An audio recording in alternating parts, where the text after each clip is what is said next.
Good afternoon, grade 12 biology. I hope you are all just as excited as I am about today's topic. Today we are focused on the skeletal system.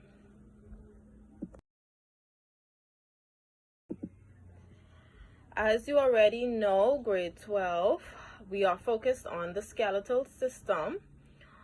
On the left-hand side of this PowerPoint or this presentation, you should see a skeleton.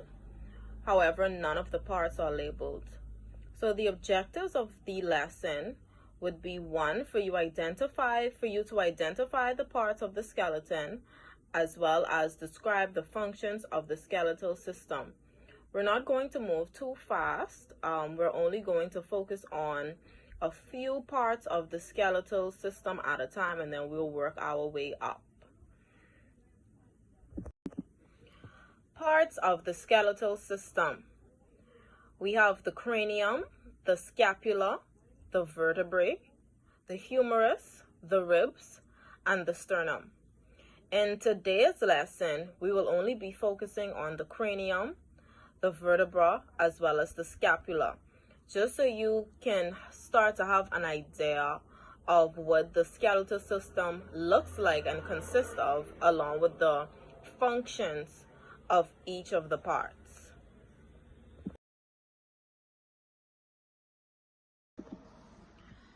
We are going to begin with the cranium. The cranium is the part of the skull that encloses and protects the brain. Many persons tend to believe that the cranium is just one big bone that covers the brain. It's actually made up of several bones that fit together to form a strong and sturdy structure.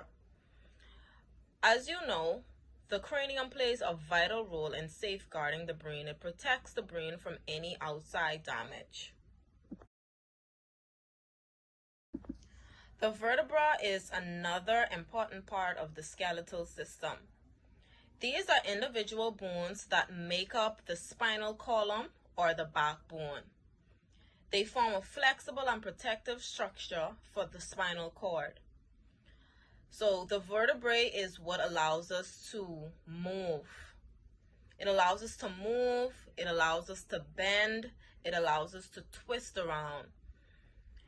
It plays a crucial part in maintaining our posture, whereas if you have to stand up tall or you have to sit back straight, and it also facilitates movement like I mentioned earlier.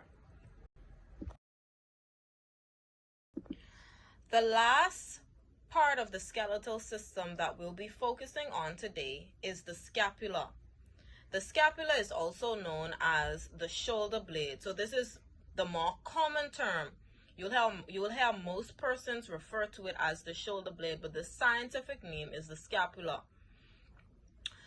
Looking at the scapula, it's a flat triangular bone and it's located on your upper back. It plays a vital role in connecting the upper arm bone to the collarbone, and they ultimately form the shoulder joint.